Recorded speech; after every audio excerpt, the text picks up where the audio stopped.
मैं पैदा होते ही एक ग्वाइटाय था। इस दंपत्ति ने मुझे गोद लिया और मेरे इंसानी माता पिता बन गए। मेरी बुद्धि असाधारण थी। माँ द्वारा दिए गए सारे काम मैं आसानी से पूरा कर लेता था। एक दिन मुझे अचानक उल्टियां होने लगीं।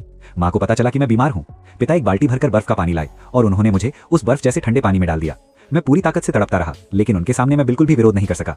अचानक मैं बिल्कुल स्थिर हो गया। माँ को लगा कि मैं मर चुका हूँ, लेकिन असल में मैं विकसित हो रहा था। माँ ने मुझे वयस्क होने का तोहफा दिया, लेकिन मैंने बेरहमी से उस बिल्ली को मार डाला। गुस्से में मैंने माँ को जमीन पर गिरा दिया। हालांकि मैंने उसे चोट नहीं पहुंचाई, मैंने बस चाबियां छीन ली। सब कुछ बहुत सुंदर था, लेकिन माँ ने मुझे बेहोश कर दिया। जब मेरी आंख खुली तो मैंने खुद को मेज से बंधा हुआ पाया।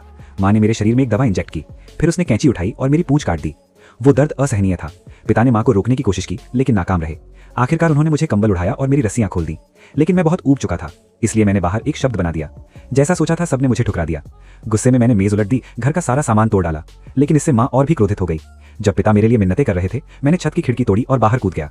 माता पिता छत पर चढ़ाए मेरा नाम पुकारते रहे, लेकिन मैं आज़ादी में डूब चुका था। अचानक मेरा पैर फिसल गया। क्या मैं मरने वाला हूँ? जिंदगी की तीव्र चाह ने मेरे पंख उगा दिए। मैं बेहद उत्साहित था, उड़ने ही वाला था कि दोस्त, हम तुमसे प्यार करते हैं। मैंने अपने पंख समेट लिए और पिता की बाहों में कूद पड़ा। आज़ादी से ज्यादा मुझे अपने पिता से प्यार था। उसके बाद माँ के साथ मेरा रिश्ता बेहतर हो गया। उसने मुझे एक सामान्य लड़की की तरह सजाया। अचानक उसने दरार से कागजों का एक ढेर निकाला। ओ नहीं, वो सब समझ जाएगी। वो सारी तस्वीरें मैंने पिता के लिए बनाई थी। लेकिन उसने रिकॉर्ड निकाला, एक गाना चलाया और नाचने लगी। पिता ने मुझे हंसाने की कोशिश की और मैं भी संगीत के साथ झूमने लगी। पिता ने मेरा हाथ थामा, वो मुझे वॉल्ट सिखाना चाहते थे। मैं संगीत में पूरी तरह डूब गई। तभी एक अजीब सी अनुभूति मेरे भीतर उठी। पिता को कुछ गड़बड़ लगी और वो भाग गए। उन्हें नहीं पता था कि मैं अपना विकास पूरा कर चुकी थी।